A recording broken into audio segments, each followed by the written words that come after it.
8वीं क्लास प्यारे विद्यार्थियों, तुहाडा चैप्टर जो चल रहा है स्क्वायर एंड स्क्वायर रूट्स वर्ग ਅਤੇ वर्गमूल, ਉਹਦੇ ਆਪਾਂ ਅਭਿਆਸ 6.3 ਦੇ सवाल दोहराउण की जो कोशिश कर रहे हैं। भावें तुहाडे हल किए हुए ने, पर एक बार आप फिर इहदी दोहराई कर लईए। तो पहला सवाल की है, हेठां लिखिया संख्यावां दे वर्गमूल विच इकाई अंक की हो सकता है। जो यूनिट प्लेस का अपना डिजिट आ वो की हो सकता है। तुसीं वर्ग सीखे हुए सारे बच्चों ने, तुहानूं दस्सिया सीगा मैं भी इकाई का अंक की हो सकता है। जिवें आपां नूं अपना अंदाजा लगाउणा है, इहदे विच वर्गमूल तुहानूं पता है, सारे लिखे हुए तुहाडे 1 ਤੋਂ लैके 50 तक ਆਪਾਂ ने देखिया भी किहड़े किहड़े अंक आ सकते हैं अपने कोले। तो आ देखो पिछे की लग गया 1, तो यह किसी संख्या का वर्ग है। तो इकाई का की हो सकता, जे आप 1 ਨੂੰ 1 ਨਾਲ गुणा करांगे तो भी 1 आउंदा है, जे आप 9 ਨੂੰ 9 ਨਾਲ गुणा करांगे तो नाम ने कितना आउंदा 81। तो इसका मतलब की हो गया, जिहड़ा इहदे वर्गमूल जो इहदा वर्गमूल होगा वो कितना होगा, वो आपां ने पता नहीं करना। आपां वर्गमूल दे जो इकाई का अंक है, इकाई का अंक आप अंदाजा लगा सकते हैं भी, या तो 1 हो सकता या 9, 1 या 9। क्योंकि जो कोई इदा की संख्या होगी आप गुणा करा, उस गुणा करते हैं वर्ग बन जाता है। तो 1 ਨੂੰ 1 ਨਾਲ गुणा करिए 1 या नाम ने 81, तो हाँ दोनों के पिछे 1 लगता, इस करके वो 1 हो सकता या 9 हो सकता है। इदा ही दूसरा भाग की है 99 8 56, ये पिछे की लग गया 6। तो अपने को किहड़े अंक आउंदे ने वो, जिहदे पिछे वर्ग के पिछे 6 लगता। आ देखो 4 ਨੂੰ 4 ਨਾਲ गुणा करो, चौकम चौकी 16, पिछे 6 आ गया। ਜਾਂ ਆਪਾਂ 6 ਨੂੰ 6 ਨਾਲ गुणा करांगे, छीकम छीकी 36 आ गया।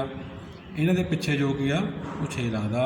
तो इसका मतलब इसके वर्ग मूल दे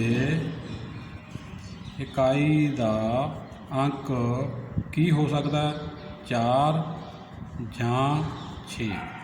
आंसर या 4 होगा या 6 होगा।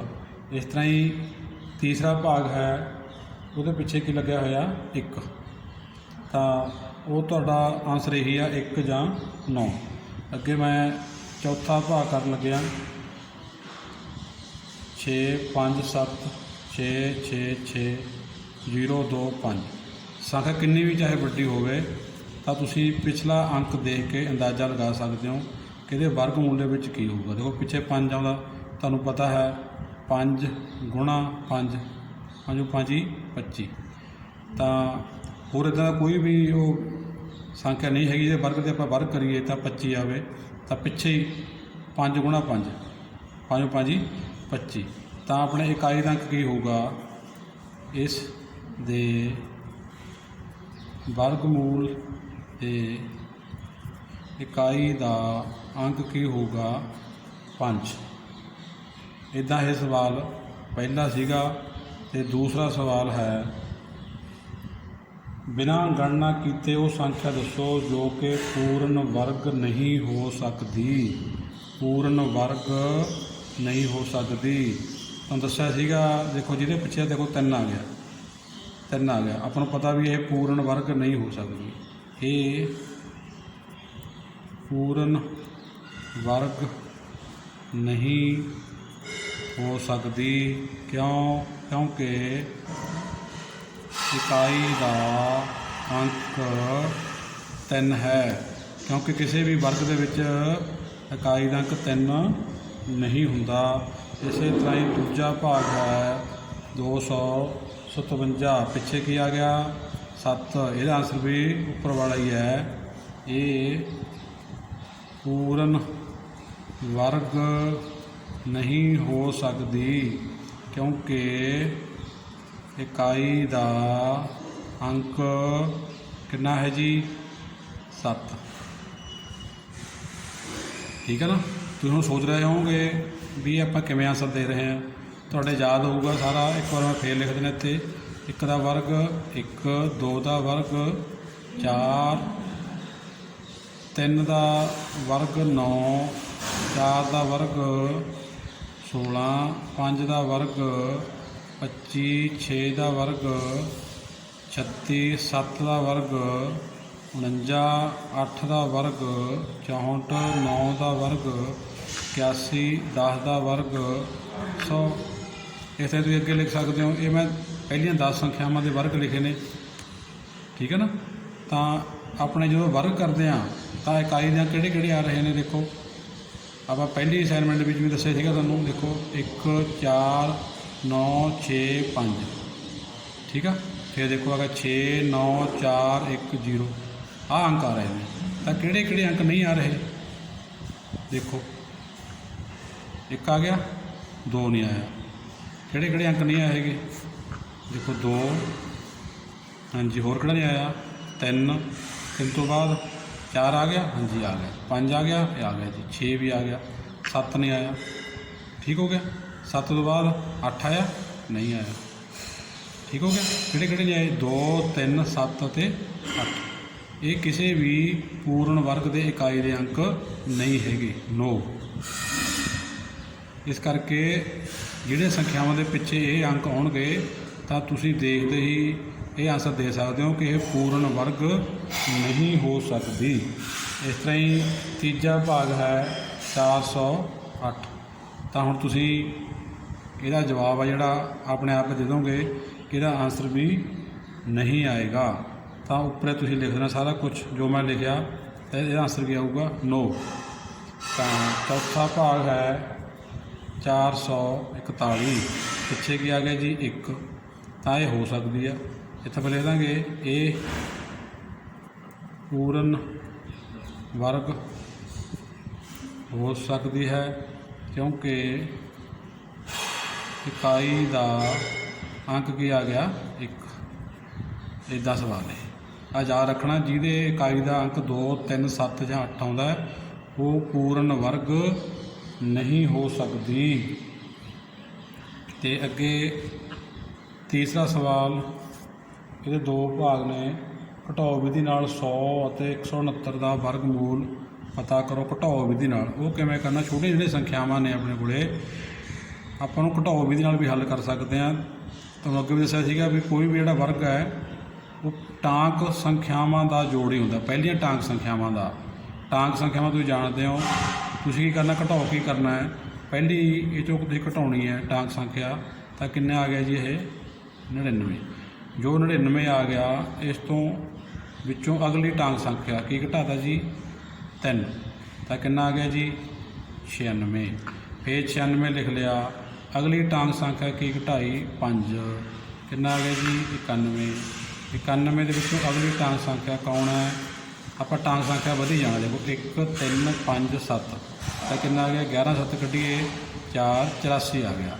84 ਦੇ ਵਿੱਚੋਂ ਅਗਲੀ ਟਾਂਕ ਸੰਖਿਆ ਹੈ 9।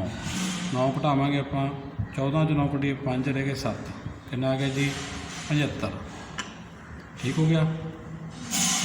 ਤਾਂ 75 ਦੇ ਵਿੱਚੋਂ ਆਪਾਂ ਅਗਲੀ ਘਟਾਵਾਂਗੇ, ਕਿੰਨਾ ਆ ਗਿਆ ਜੀ, 4, 64। 7 ਚੋਂ ਕੱਢਿਆ 6, 64 ਆ ਗਿਆ।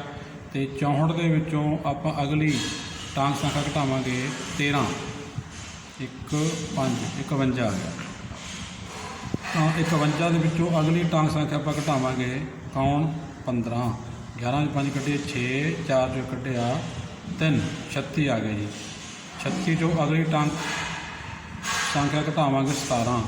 16 'ਚੋਂ 7 ਕੱਢੀਏ 9, 2 'ਚੋਂ ਕੱਢਿਆ 1। ਤਾਂ ਆ ਗਿਆ 19। 19 ਦੇ ਵਿੱਚੋਂ ਅਗਲੀ ਟਾਂਕ ਸੰਖਿਆ ਘਟਾਵਾਂਗੇ, ਕੌਣ ਘਟਾਵਾਂਗੇ, 19। 17 ਤੋਂ ਅੱਗੇ ਕਿਹੜੀ ਆ ਗਈ, 19। ਤਾਂ ਕੀ ਆ ਗਿਆ, 0। ਜਦੋਂ ਆਪਣਾ ਇੱਥੇ ਐਂਡ 0 ਹੋ ਗਿਆ, ਇਹਦਾ ਬਾਕੀ 0 ਆ ਗਿਆ, ਤਾਂ ਆਪਣਾ ਸਵਾਲ ਆ ਸਮਝ ਲਓ ਖਤਮ ਹੋ ਗਿਆ। ਸਿਰਫ ਤੁਸੀਂ ਕੀ ਕਰਨਾ ਹੈ, ਤੁਸੀਂ ਕਿੰਨੀ ਵਾਰ ਘਟਾਇਆ, ਕਿੰਨੀ ਵਾਰ ਘਟਾਉਣ 'ਤੇ ਸਿਫਰ ਆਇਆ। 1, 2, 3, 4, 5, 6, 7, 8, 9, 10। ਇੱਥੇ ਤੁਸੀਂ ਲਿਖੋਗੇ 10 ਵਾਰ ਘਟਾਉਣ 'ਤੇ ਬਾਕੀ 0 ਪ੍ਰਾਪਤ ਹੋਇਆ ਹੈ, ਇਸ ਲਈ 100 ਦਾ ਵਰਗਮੂਲ ਕਿੰਨਾ ਆ ਗਿਆ ਜੀ 10। ਤੁਹਾਡੇ ਮੂੰਹ ਜ਼ਬਾਨੀ ਵੀ ਯਾਦ ਹੈ 100 ਦਾ ਵਰਗਮੂਲ ਕਿੰਨਾ ਹੁੰਦਾ 10। ਇਸ ਤਰੀਕੇ ਦੇ ਨਾਲ ਤੁਸੀਂ ਜੋ ਅਗਲਾ ਇਹਦਾ ਭਾਗ ਹੈ 169, ਇਹ ਪਹਿਲਾ ਭਾਗ ਸੀਗਾ, ਦੂਸਰਾ ਭਾਗ ਹੈ 169। ਇਹ ਤੁਸੀਂ ਸਾਰੇ ਬੱਚਿਆਂ ਨੇ ਆਪ ਕਰਨਾ ਹੈ, ਇੱਦਾਂ ਹੀ ਘਟਾਉਣਾ ਹੈ। ਅਗਲੀ ਟਾਂਸਾਂ ਘਟਾਉਂਦੇ ਜਾਣਾ ਹੈ। ਜਦੋਂ ਆਂਸਰ 0 ਆ ਗਿਆ ਤਾਂ ਤੁਸੀਂ ਇਹ ਆਪਣੇ ਘਟਾਓ ਗਿਣ ਲੈਣੇ ਨੇ, ਉਹ ਤੁਹਾਡਾ ਆਂਸਰ ਆ ਜਾਏਗਾ। ਠੀਕ ਹੋ ਗਿਆ। ਤਾਂ ਹੁਣ ਆਪਾਂ ਸਵਾਲ ਕਰਾਂਗੇ ਵਰਗਮੂਲ ਦਾ। ਉਹ ਕਹਿੰਦਾ ਹੈ ਅਭਾਜ ਗੁਣਨਖੰਡ ਵਿਧੀ। ਅਭਾਜ ਗੁਣਨਖੰਡ ਕਿਹੜੀ ਹੁੰਦੀ ਆ? ਅਭਾਜ ਸੰਖਿਆਵਾਂ, ਜਿਵੇਂ ਆਪਣੇ ਕੋਲ ਸਵਾਲ ਹੈ 729। ਅਭਾਜ ਗੁਣਨਖੰਡ ਵਿਧੀ, ਪਹਿਲਾਂ ਤੁਹਾਨੂੰ ਅਭਾਜ ਜੋ ਗੁਣਨਖੰਡ ਨੇ, ਅਭਾਜ ਸੰਖਿਆਵਾਂ ਨੇ, ਉਹਨਾਂ ਬਾਰੇ ਜਾਣਕਾਰੀ ਹੋਣੀ ਚਾਹੀਦੀ ਆ। ਸਭ ਤੋਂ ਛੋਟੀ ਅਭਾਜ ਸੰਖਿਆ ਕਿਹੜੀ ਹੈ? ਸਭ ਤੋਂ ਛੋਟੀ ਅਭਾਜ ਸੰਖਿਆ ਕਿਹੜੀ ਹੁੰਦੀ ਹੈ? ਆਪਾਂ ਮੋਟੇ ਤੌਰ 'ਤੇ ਕਹਿ ਦਿੰਦੇ ਹਾਂ ਵੀ ਜਿਹੜੀ ਸੰਖਿਆ ਕਿਸੇ ਹੋਰ ਸੰਖਿਆ ਨਾਲ ਨਾ ਵੰਡੀ ਜਾਵੇ ਉਹ ਅਭਾਜ ਹੁੰਦੀ ਹੈ। ਠੀਕ ਹੋ ਗਿਆ। ਪਰ ਜੋ ਇਹਦੀ ਮੇਨ ਫੁੱਲ ਡੈਫੀਨੇਸ਼ਨ ਹੈਗੀ ਇਹਦੀ ਆ, ਤਾਂ ਉਹ ਕੀ ਹੈ? ਜਿਸ ਸੰਖਿਆ ਦੇ ਕੇਵਲ 2 ਗੁਣਨਖੰਡ ਹੋਣਗੇ ਤਾਂ ਉਹ ਅਭਾਜ ਸੰਖਿਆ ਹੋਵੇਗੀ। ਤਾਂ ਸਭ ਤੋਂ ਛੋਟੀ ਅਭਾਜ ਸੰਖਿਆ ਬੇਟੇ ਕੀ ਆ? 2 ਹੈ। 2 ਆਪਾਂ ਨੇ 1 ਨਹੀਂ ਲੈਣੀ, ਕਿਉਂਕਿ 1 ਦੇ ਜਿਹੜਾ ਗੁਣਨਖੰਡ ਆ ਤਾਂ 1 ਹੀ ਹੁੰਦਾ। ਆਪਾਂ ਨੂੰ 2 ਗੁਣਨਖੰਡ ਚਾਹੀਦੇ ਨੇ। ਸਭ ਤੋਂ ਛੋਟੀ ਯਾਦ ਰੱਖਣਾ ਹੈ ਅਭਾਜ ਜਿਹੜੀ ਹੈ 2। 2 ਤੋਂ ਅੱਗੇ 3 ਹੈ, ਮੈਂ ਫਿਰ 4 ਛੱਡ ਲਈ ਕਿਉਂਕਿ ਉਹ ਵੰਡੀ ਜਾਂਦੀ 2 'ਤੇ। ਫਿਰ 5 ਹੈ, 7 ਹੈ, 7 ਤੋਂ ਅੱਗੇ ਫਿਰ ਆਏਗੀ 11, ਫਿਰ 13 ਆਏਗੀ। ਇਸ ਤਰ੍ਹਾਂ ਹੀ 13 ਤੋਂ ਅੱਗੇ ਕਿਹੜੀ ਹੈ? 17, 19, 19 ਤੋਂ ਅੱਗੇ ਆਉਂਦੀ ਹੈ 23, 23 ਤੋਂ ਅੱਗੇ ਆਉਂਦੀ ਹੈ 29, 29 ਤੋਂ ਅੱਗੇ 31। ਇੱਦਾਂ ਹੀ ਤੁਸੀਂ ਲਿਖਦੇ ਜਾਣਾ ਹੈ 37। ਇਹ ਤੁਸੀਂ ਲਿਖਣ ਦੀ ਕੋਸ਼ਿਸ਼ ਕਰਨੀ ਹੈ 50 ਤੱਕ। ਠੀਕ ਆ। ਇਹ ਅਭਾਜ ਸੰਖਿਆਵਾਂ ਨੇ। ਤਾਂ ਹੁਣ ਆਪਣਾ ਕੰਮ ਕੀ ਹੈ? ਇਹ ਆਪਾਂ ਇਹਦੇ ਟੁਕੜੇ ਬਣਾਉਣੇ 729 ਦੇ। ਤਾਂ 729 ਨੂੰ ਤੁਸੀਂ ਇੱਦਾਂ ਜਿਵੇਂ ਆਪਾਂ ਲਘੁੱਤਮ ਕੱਢਦੇ ਹੁੰਦੇ ਹਾਂ ਇੱਦਾਂ ਰੱਖ ਲੈਣਾ। ਤਾਂ ਸਭ ਤੋਂ ਛੋਟੀ ਉਹ ਅਭਾਜ ਸੰਖਿਆ ਇਹਦੇ ਨਾਲ ਵੰਡਣ ਦੀ ਕੋਸ਼ਿਸ਼ ਕਰਨੀ ਹੈ। ਸਭ ਤੋਂ ਛੋਟੀ ਕਿਹੜੀ ਹੈ? 2। ਕੀ ਇਹ 2 ਨਾਲ ਵੰਡੀ ਜਾਏਗੀ? ਤੁਸੀਂ ਸਿੱਖਿਆ ਛੋਟੀ ਕਲਾਸਾਂ ਦੇ ਵਿੱਚ ਵੀ 2 ਨਾਲ ਕਿਹੜੀ ਵੰਡੀ ਜਾਂਦੀ ਆ? ਜਿਸਤ ਸੰਖਿਆ ਹੈ ਨਾ, ਜਿਹਦੇ ਪਿੱਛੇ 0, 2, 4, 6 ਜਾਂ 8 ਲੱਗਿਆ ਹੋਵੇ। ਇਸ ਕਰਕੇ ਆਪਾਂ ਨੂੰ ਇਹ ਵੰਡਣ ਦੀ ਲੋੜ ਨਹੀਂ ਹੈ। ਆਪਾਂ ਨੂੰ ਪੱਕਾ ਪਤਾ ਹੈ ਕਿ 2 ਨਾਲ ਨਹੀਂ ਵੰਡੀ ਜਾਏਗੀ। 3 ਨਾਲ ਵੰਡੀ ਜਾਏਗੀ। 3 ਨਾਲ ਕਿਵੇਂ ਵੰਡੀ ਜਾਏਗੀ ਉਹ ਵੀ ਆਪਣਾ ਸਿੱਖਿਆ ਹੋਇਆ। ਆਪਾਂ ਇਹਦੇ ਅੰਕਾਂ ਨਾਲ ਜੋੜ ਕਰਕੇ ਦੇਖ ਲਓ। 9 ਤੇ 2 11, 11 ਤੇ 7 18। ਜੋ 18 ਹੈ ਉਹ 3 ਦੇ ਟੇਬਲ ਦੇ ਵਿੱਚ ਆਉਂਦਾ, 3 ਦੇ ਪਹਾੜੇ 'ਚ ਆਉਂਦਾ। ਇਸ ਕਰਕੇ ਇਹ 3 ਨਾਲ ਪੂਰੀ ਵੰਡੀ ਜਾਏਗੀ। ਤਾਂ ਤੁਸੀਂ ਇਹਨੂੰ 3 'ਤੇ ਵੰਡ ਲੈਣਾ। 3 ਦੂਣੀ 6, 1 ਵੱਜ ਗਿਆ, ਉੱਤੋਂ 2 ਉਤਾਰਿਆ 12 ਹੋ ਗਏ। 3 ਚੌਕੇ 12, 3 23 9। ਤਾਂ ਇਹ ਹੈਗਾ 243। ਤਾਂ ਫਿਰ ਇੱਕ ਗੱਲ ਹੋਰ ਤੁਸੀਂ ਯਾਦ ਰੱਖਣੀ ਹੈ, ਜੇ ਪਹਿਲਾਂ 3 'ਤੇ ਚਲਾ ਗਿਆ ਤਾਂ ਇੱਥੇ ਵੀ 3 'ਤੇ ਜਾਊਗਾ, ਕਿਉਂਕਿ ਆਪਾਂ ਨੂੰ ਵਰਗਮੂਲ ਕੱਢਣ ਲਈ ਕਿਹਾ ਗਿਆ ਹੈ। ਤਾਂ ਜਿਹੜੇ ਇਹਦੇ ਜੋੜੇ ਨੇ ਉਹ ਬਣਨੇ ਹੀ ਬਣਨੇ ਨੇ। ਇਹ ਗੱਲਾਂ ਯਾਦ ਰੱਖਣਾ ਹੈ। ਤਾਂ 3 'ਤੇ ਗਿਆ, 3 8 24, 3 ਏਕਮ 3। ਲਓ ਜੀ 2 ਤੀਏ ਆਪਣੇ ਕੋਲ ਹੋਏ ਗਏ। ਅਤੇ ਹੁਣ ਅਗਲੇ ਤੀਏ ਵਾਸਤੇ ਆਪਾਂ ਨੇ ਫੇਰ ਡਿਸਾਈਡ ਕਰਨਾ ਹੈ ਵੀ ਇਹ 3 'ਤੇ ਵੰਡੀ ਜਾਏਗੀ। ਇਹਦੇ ਅੰਕਾਂ ਜੋੜ ਕਰਕੇ ਦੇਖੋ, 8 ਤੇ 1 9 ਹੋ ਗਿਆ। ਤਾਂ ਇਹ 3 'ਤੇ ਵੰਡੀ ਜਾਏਗੀ। ਤੁਸੀਂ ਕਾਹਲੀ ਨਹੀਂ ਕਰਨੀ ਹੈਗੀ ਵੀ ਨਾਮ ਨੇ ਕਿਆਸੀ ਕਰਦੀ, ਕਿਉਂਕਿ ਆਪਾਂ ਨੂੰ ਕਿਹਾ ਗਿਆ ਹੈ ਕਿ ਅਭਾਜ ਗੁਣਨਖੰਡ ਨਾਲ ਹੀ ਕੱਢਣਾ ਹੈ। ਆਪਾਂ 9 'ਤੇ ਨਹੀਂ ਲੈ ਕੇ ਜਾਣਾ, ਕਿਉਂਕਿ 9 ਤਾਂ ਫਿਰ ਭਾਜ ਦੇ ਵਿੱਚ ਆ ਜਾਂਦਾ, ਉਹ ਇਹਦੇ ਵਿੱਚ ਨਹੀਂ ਆਉਂਦਾ ਹੈਗਾ। ਆਪਾਂ ਇਹਨਾਂ ਸੰਖਿਆਵਾਂ ਦੇ ਨਾਲ ਹੀ ਭਾਗ ਕਰਦੇ ਜਾਣਾ। ਪਹਿਲਾਂ 7 ਤੋਂ 2 ਹੈ, 2 'ਤੇ ਨਹੀਂ ਜਾਂਦਾ 3, ਫਿਰ ਅੱਗੇ 5, ਅੱਗੇ 7। ਇੱਦਾਂ ਆਪਣੀ ਇਹਦੀ ਵਾਰੀ ਆਉਣੀ ਹੈ। ਤਾਂ ਜਦੋਂ 81 ਨੂੰ ਤੁਸੀਂ 3 'ਤੇ ਭਾਗ ਕਰੋਗੇ ਤਾਂ ਤੁਹਾਡੇ ਕੋਲ ਆ ਜਾਏਗਾ 27। ਤੁਸੀਂ ਕਰਕੇ ਜੇ ਕੋਈ ਭਾਗ ਤੁਹਾਨੂੰ ਲੱਗਦਾ ਵੀ ਮੈਂ ਗਲਤ ਲਿਖ ਰਿਹਾ ਹਾਂ ਤਾਂ ਤੁਸੀਂ ਉਹ ਰਫ ਦੇ ਵਿੱਚ ਚੈੱਕ ਕਰ ਲੈਣੀ ਹੈ। 3 ਦੂਣੀ 6, 2 ਵੱਜ ਗਿਆ 1, 21 ਹੋ ਗਏ। 3 7 21। ਤਾਂ ਆਪਣੇ ਕੋਲ ਇਹ 3 'ਤੇ ਗਿਆ 27 ਆ ਗਿਆ। 3 'ਤੇ ਗਿਆ ਫਿਰ 9 ਆ ਗਿਆ। 3 'ਤੇ ਗਿਆ 3 ਆ ਗਿਆ, ਅਤੇ 3 'ਤੇ ਗਿਆ 1 ਆ ਗਿਆ। ਤਾਂ ਆਪਣੇ ਕੋਲ ਕਿਹੜੇ ਕਿਹੜੇ ਇਹ ਬਣ ਗਏ? ਤੁਸੀਂ ਇੱਥੇ ਵੀ ਲਿਖ ਲਓ ਇਹਨਾਂ ਨੂੰ। 3 ਗੁਣਾ 3 ਗੁਣਾ 3 ਗੁਣਾ 3 ਗੁਣਾ 3 ਗੁਣਾ 3 1 2 3 4 5 6। ਚਲੋ ਤੁਸੀਂ ਇਹਨਾਂ ਦੇ 2 ਤੋਂ ਹੇਠਾਂ ਲਾਈਨ ਲਗਾ ਲੈਣੀ ਹੈ ਤਾਂ ਕਹਿੰਦੇ ਪੇਅਰ ਬਣ ਗਏ। ਤਾਂ 729 ਦਾ ਵਰਗਮੂਲ ਜੇ ਤੁਸੀਂ ਇੱਦਾਂ ਨਿਸ਼ਾਨੀ ਪਾ ਦਿਓ ਉੱਤੇ ਵਰਗਮੂਲ ਦੀ ਤਾਂ ਵੀ ਠੀਕ ਆ, ਜਾਂ ਫਿਰ ਦਿੱਤੇ ਕੰਨਾਂ ਦਾ ਵਰਗਮੂਲ ਸਕੁਏਅਰ ਰੂਟ ਆਫ 729 ਦਾ ਕਿੰਨਾ ਆ ਜਾਊਗਾ। ਤਾਂ ਤੁਸੀਂ ਇਹ ਕੀ ਲਿਖ ਲੈਣਾ 1 3 ਦੂਜਾ 3 ਅਤੇ ਤੀਜਾ 3। ਠੀਕ ਹੋ ਗਿਆ। ਇਹਨਾਂ ਨੂੰ ਗੁਣਾ ਕਰ ਲਓ 3 3 9 9 ਤੀਆ 27 ਆਨਸਰ ਆ ਗਿਆ। ਇਹਨੂੰ ਆਪਾਂ ਕਹਿੰਦੇ ਹਾਂ ਅਭਾਜ ਗੁਣਨਖੰਡ ਵਿਧੀ ਨਾਲ ਵਰਗਮੂਲ ਪਤਾ ਕਰਨਾ। ਇਹ ਪਹਿਲਾ ਭਾਗ ਸੀਗਾ। ਇੱਦਾਂ ਹੀ ਦੂਸਰਾ ਭਾਗ ਹੈ 400। ਤਾਂ ਤੁਸੀਂ 400 ਦੇ ਵੀ ਬਣਾਓਗੇ ਇੱਦਾਂ। ਸਭ ਤੋਂ ਪਹਿਲਾਂ ਕਿਹਦੀ ਵਾਰੀ ਹੈ 2 ਦੀ। 2 'ਤੇ ਜਾਏਗਾ ਬਿਲਕੁਲ ਇਹ।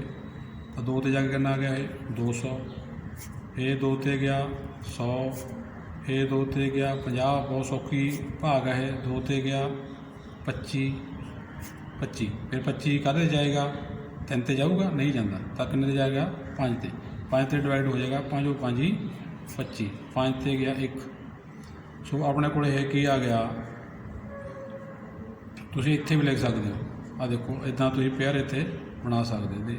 ਤਾਂ ਤੁਸੀਂ ਇੱਥੇ 400 ਦਾ ਵਰਗਮੂਲ ਆ ਉਹ ਲਿਖ ਸਕਦੇ ਹੋ। 1 2 ਲੈ ਲਿਆ, ਅਗਲਾ 2 ਲੈ ਲਿਆ ਅਤੇ ਅਗਲਾ 5 ਲੈ ਲਿਆ। ਗੁਣਾ ਕਰੋ 2 ਦੂਣੀ 4 4 5 20 4 5 20 20 ਦਾ ਆਨਸਰ ਆ ਗਿਆ ਪੁੱਤ। ਵਰਗਮੂਲ ਸਕੁਏਅਰ ਰੂਟ ਦਾ ਕਿੰਨਾ। ਤੁਸੀਂ ਸਾਰੇ ਸਵਾਲ ਇੱਦਾਂ ਹੀ ਭਾਜ ਗੁਣਨਖੰਡ ਵਿਧੀ ਨਾਲ ਕਰ ਦੇਣੇ। ਠੀਕ ਹੈ ਨਾ। ਇਹ ਸਵਾਲ ਦੇ ਤੁਹਾਡੇ ਕੋਲ 10 ਭਾਗ ਨੇ। ਇਹ ਤੁਸੀਂ ਸਾਰੇ ਬੱਚਿਆਂ ਨੇ ਕਰ ਲੈਣੇ। ਤਾਂ ਹੁਣ ਆਪਾਂ ਅਗਲਾ ਸਵਾਲ ਦੇਖਾਂਗੇ। ਇਹ ਸੌਰੀ ਇੱਥੇ ਚੌਥੇ ਸਵਾਲ ਦੇ ਪਾਰਟ ਨੇ ਚੌਥੇ ਦੇ। ਤਾਂ ਆਪਾਂ 5ਵਾਂ ਸਵਾਲ ਜੋ ਹੱਲ ਕਰਾਂਗੇ ਉਹਦੇ ਵਿੱਚ ਹੈਗਾ ਕੁਛ ਆਪਾਂ ਨੂੰ ਸੰਖਿਆਵਾਂ ਦਿੱਤੀਆਂ ਹੋਈਆਂ ਨੇ। ਤਾਂ ਕਹਿੰਦਾ ਸਭ ਤੋਂ ਛੋਟੀ ਪੂਰਨ ਸੰਖਿਆ ਪਤਾ ਕਰੋ ਜਿਸ ਨਾਲ ਇਹ ਸੰਖਿਆ ਨੂੰ ਗੁਣਾ ਕਰਨ 'ਤੇ ਇੱਕ ਪੂਰਨ ਵਰਗ ਸੰਖਿਆ ਬਣ ਜਾਵੇ। ਇਹ ਪੂਰਨ ਵਰਗ ਸੰਖਿਆ ਦਾ ਵਰਗਮੂਲ ਪਤਾ ਕਰੋ। ਕੀ ਸਵਾਲ ਹੈ 252। ਹੁਣ 252 ਜਿਹੜਾ ਇਹ ਪੂਰਨ ਵਰਗ ਨਹੀਂ ਹੈਗਾ। ਤਾਂ ਤੁਸੀਂ ਦੇਖਣਾ ਵੀ ਇਹਨੂੰ ਹੋਰ ਕਿਹੜੀ ਸੰਖਿਆ ਨਾਲ ਗੁਣਾ ਕਰਦੇ ਘੱਟੋ ਘੱਟ ਤਾਂ ਕਿ ਪੂਰਨ ਵਰਗ ਬਣ ਜਾਵੇ। ਤਾਂ ਤੁਸੀਂ ਉੱਪਰ ਦੀ ਤਰ੍ਹਾਂ ਹੀ ਇਹਨਾਂ ਨੂੰ ਅਭਾਜ ਗੁਣਨਖੰਡ ਦੇ ਰੂਪ ਵਿੱਚ ਪਹਿਲਾਂ ਲੈ ਕੇ ਆਉਣਾ ਹੈ। ਤਾਂ ਪਹਿਲਾਂ 2 'ਤੇ ਜਾਏਗਾ, ਪਿੱਛੇ 2 ਆ ਗਿਆ ਨਾ। ਤੁਸੀਂ ਜਦੋਂ 252 ਨੂੰ 2 'ਤੇ ਭਾਗ ਕਰੋਗੇ ਤਾਂ ਕਿੰਨਾ ਆ ਜਾਏਗਾ 126। ਭਾਗ ਤੁਸੀਂ ਕਰਕੇ ਚੈੱਕ ਕਰ ਲੈਣਾ। 2 'ਤੇ ਫੇਰ ਗਿਆ ਤਾਂ ਕਿੰਨਾ ਆ ਗਿਆ ਇਹ 63 ਆ ਗਿਆ। ਤਾਂ ਹੁਣ ਅੱਗੇ ਜਿਹੜਾ 63 ਆ ਉਹ 2 'ਤੇ ਨਹੀਂ ਜਾਏਗਾ ਤਾਂ 3 'ਤੇ ਜਾਊਗਾ। ਤਾਂ ਕਿੰਨਾ ਆ ਗਿਆ ਇੱਥੇ 21। ਫਿਰ 3 'ਤੇ ਗਿਆ ਕਿੰਨਾ ਆ ਗਿਆ 7। ਫਿਰ 7 'ਤੇ ਗਿਆ 1 ਆ ਗਿਆ। ਤਾਂ ਤੁਸੀਂ ਆਪਾਂ ਦੇਖਿਆ ਕਿ ਇਹ ਪੇਅਰ ਬਣਦੇ ਨੇ। ਤਾਂ 7 ਆਪਣੇ ਕੋਲ ਕੀ ਰਹਿੰਦਾ ਇਹ ਇਕੱਲਾ ਰਹਿੰਦਾ ਹੈ। ਇੱਥੇ ਜੇ ਆਪਾਂ ਲਿਖੀਏ 2 ਗੁਣਾ 2 ਗੁਣਾ 3 ਗੁਣਾ 3 ਗੁਣਾ 7 ਆ 7 ਇਕੱਲਾ ਰਹਿ ਗਿਆ। ਤਾਂ ਆਪਣਾ ਸਵਾਲ ਕੀ ਆ ਵੀ ਕਿਹੜੀ ਛੋਟੀ ਤੋਂ ਛੋਟੀ ਸੰਖਿਆ ਨਾਲ ਗੁਣਾ ਕਰੀਏ ਤਾਂ ਕਿ ਇਹ ਪੂਰਨ ਵਰਗ ਬਣ ਜਾਵੇ। ਤਾਂ ਤੁਹਾਡੇ ਸਾਹਮਣੇ ਹੈ ਕਿ ਆਪਾਂ ਨੂੰ 1 7 ਜਾਂ ਹੋਰ ਚਾਹੀਦਾ। ਤਾਂ ਆਪਾਂ ਨੂੰ 7 ਨਾਲ ਗੁਣਾ ਕਰਨੀ ਪਵੇਗੀ। ਇੱਥੇ ਆਪਾਂ ਲਿਖਾਂਗੇ ਪੂਰਨ ਵਰਗ ਬਣਾਉਣ ਲਈ 7 ਨਾਲ ਗੁਣਾ ਕਰਨੀ ਪਵੇਗੀ। ਤਾਂ ਇੱਕ ਤੁਹਾਡਾ ਇਹ ਆਨਸਰ ਆ ਗਿਆ ਵੀ 7 ਨਾਲ ਗੁਣਾ ਕਰਨੀ ਪਵੇਗੀ। ਅਤੇ ਅੱਗੇ ਸਵਾਲ ਹੈ ਵੀ ਜੇ ਤੁਸੀਂ ਪੂਰਨ ਵਰਗ ਬਣਾ ਲਿਆ ਤਾਂ ਫਿਰ ਵਰਗਮੂਲ ਕੀ ਆਏਗਾ। ਤਾਂ ਵਰਗਮੂਲ ਕੀ ਆਏਗਾ ਫਿਰ ਆਪਾਂ 1 2 ਲੈ ਲਾਂਗੇ 1 3 ਲੈ ਲਾਂਗੇ ਤਾਂ ਫਿਰ ਇੱਕ ਆਪਾਂ 7 ਵੀ ਲੈ ਲਾਂਗੇ। ਤਾਂ 2 3 6 6 7 42। ਤਾਂ ਇਹ ਹੈ ਤੁਹਾਡੇ 2 ਆਨਸਰ ਨੇ। ਪਹਿਲਾਂ ਤੁਸੀਂ ਇਹ ਬਣਾ ਲੈਣੇ ਨੇ। ਜਿਹੜਾ ਜੋੜਾ ਨਹੀਂ ਬਣੇਗਾ ਤਾਂ ਉਹ ਅੰਕ ਆਪਾਂ ਨੂੰ ਨਾਲ ਲਗਾਉਣਾ ਪੈਣਾ ਅਤੇ ਉਹ ਲਗਾ ਕੇ ਫਿਰ ਤੁਸੀਂ ਇਹਦਾ ਵਰਗਮੂਲ ਪਤਾ ਕਰ ਸਕਦੇ ਹੋ। ਠੀਕ ਹੋ ਗਿਆ। ਇੱਕ ਸਵਾਲ ਆਪਾਂ ਇਹਦਾ ਹੋਰ ਕਰਦੇ ਹਾਂ दूसरा भाग है 180। तो 180 ਦੇ ਤੁਸੀਂ ਭਾਜ ਗੁਣਨਖੰਡ ਬਣਾਓਗੇ। 2 ਤੇ ਗਿਆ 90, फिर 2 ਤੇ ਗਿਆ 45, फिर उस तो बाद जाएगा ये 3 ਤੇ 15 ਤੀਆ 45, फिर 3 ਤੇ ਗਿਆ 3 5 15, फिर 5 ਤੇ ਗਿਆ 1। ਤਾਂ ਤੁਸੀਂ ਇੱਥੇ ਦੇਖ ਸਕਦੇ ਹੋ ਆਪਣੇ ਕੋਲੇ 5 ਇਕੱਲਾ ਰਹਿ ਗਿਆ। ਤਾਂ ਤੁਸੀਂ ਇੱਥੇ ਲਿਖ ਸਕਦੇ ਹੋ 2 ਗੁਣਾ 2 ਗੁਣਾ 3 ਗੁਣਾ 3 ਗੁਣਾ 5। ਲਓ ਜੀ ਇੱਥੇ ਆਪਾਂ ਲਿਖ ਦਾਂਗੇ 5 ਨਾਲ ਗੁਣਾ ਕਰਨੀ ਪਵੇਗੀ ਵਰਗਮੂਲ ਕੱਢਣ ਵਾਸਤੇ ਆਪਾਂ ਨੂੰ। ਤਾਂ ਫਿਰ ਵਰਗਮੂਲ ਕੀ ਆ ਜਾਏਗਾ? ਵਰਗਮੂਲ ਤਾਂ ਇੱਕ ਆਪਾਂ 2 ਲਿਖ ਲਿਆ, ਇੱਕ 3 ਲਿਖ ਲਿਆ, ਅਗਲਾ 5 ਵੀ ਲਿਖ ਲਿਆ। 2 ਤੀਏ 6, 6 5 30, 2 ਤੀਏ 6, 6 5 30 ਆ। ਠੀਕ ਹੋ ਗਿਆ। ਇੱਦਾਂ ਤੁਸੀਂ ਇਹ ਸਵਾਲ ਨੇ ਜਿਹੜੇ ਕਰ ਲੈਣੇ ਨੇ। ਇੱਕ ਭਾਗ ਆਪਾਂ ਹੋਰ ਕਰਦੇ ਹਾਂ, ਉਹ ਕੀ ਹੈ? 1008। 1008 ਦੇ ਆਪਾਂ ਭਾਜ ਗੁਣਨਖੰਡ ਬਣਾਏ। ਤਾਂ ਪਹਿਲਾਂ ਇਹ 2 ਤੇ ਗਿਆ, 2 5 10, 1 0, 2 ਚੌਕੇ 8। ਫਿਰ ਅੱਗੇ ਦੇਖੋ ਲਾਸਟ 4 ਹੈਗਾ, 2 ਤੇ ਗਿਆ, ਕਿੰਨਾ ਆ ਗਿਆ? 2 ਦੂਣੀ 4, 1 ਬਚ ਗਿਆ, 10 ਹੋ ਗਏ। 2 5 10, 2 ਦੂਣੀ 4। फिर आ गया 255, फिर 2 ते, फिर आ जाएगा 126, फिर 2 ते गया, एक कितना आ जाएगा 63, फिर 3 ते जाएगा 21। ठीक है, 3 ते जाएगा 21, फिर 3 ते गया कितना आ गया 7, 7 ते गया 1। तो देखो तुसी इस सवाल नूं बड़े ही सौखे तरीके नाल कंप्लीट कर सकते हो। 7 अपने कोले इकल्ला रह गया। ठीक है, ये तुसी इनू पूरा कर लेना है। अगे चौथा भाग है 2028। ठीक हो गई, 2028 है। तो आप ये भाज गुणनखंड बनावांगे। 2 ते गया, ये आ गया 1014, 2 1 2 0, 2 1 2, 2 चौके 8। फिर 2 ते गया, 2 5 10, उत्तों तारा 1 ना जान की लगी 0, 14 हो गया, 2 7 14। तो हुण ये 2 ते जाना नहीं। अगे फिर 3 ते जान की की गारंटी आ, क्योंकि ये अंकों का जोड़ कितना बन गया 12। तो 3 ते जाएगा, 3 एकम 3 तो 2 बचे, तो 20 हो गए। 3 6 18, 2 बच गए, 2 बच गए तो 27 हो गया। 9 तिया 27। ठीक हो गया, कितना आ गया 169। ये हुण अगे 3 ते जाएगा नहीं। 3 तो बाद किहदी वारी है 5 दी, 5 ते भी नहीं जाने ने। 5 तो बाद किहदी वारी है 7 दी, 7 ते भी नहीं जाना। सो अगे जाके तुहाडे याद हैगा बच्चों कि 169 किहदा वर्ग है, तो 13 ते जाएगा। तो 13 ही इत्थे आएगा, 13 13 169 आ गया। ठीक हो गया। तो जब तुसीं इहदे पेयर बनाए तो देखिया तुसीं की रह गया, कल्ला ही 3 रह गया। तो इत्थे तुसीं लिख दोगे पूर्ण वर्ग लई 3 नाल गुणा करनी पवेगी। एक ये आंसर आ गया। तो फिर अपना वर्गमूल, वर्गमूल की आ जाएगा? 1 2 ले लिया, 1 3 ले लिया, 1 13 ले लिया। ठीक हो गया। तो फिर अपने को की आ जाएगा आंसर? ये 3 दूनी 6, 6 नूं 13 ना करनी है गुणा 78, 78 आ गया। सो ये तुहाडा आंसर आ गया। इदां तुसीं ये सारे सवाल कंप्लीट कर लेने ने। अगले सवाल आपां अगली वीडियो विच करांगे। धन्नवाद।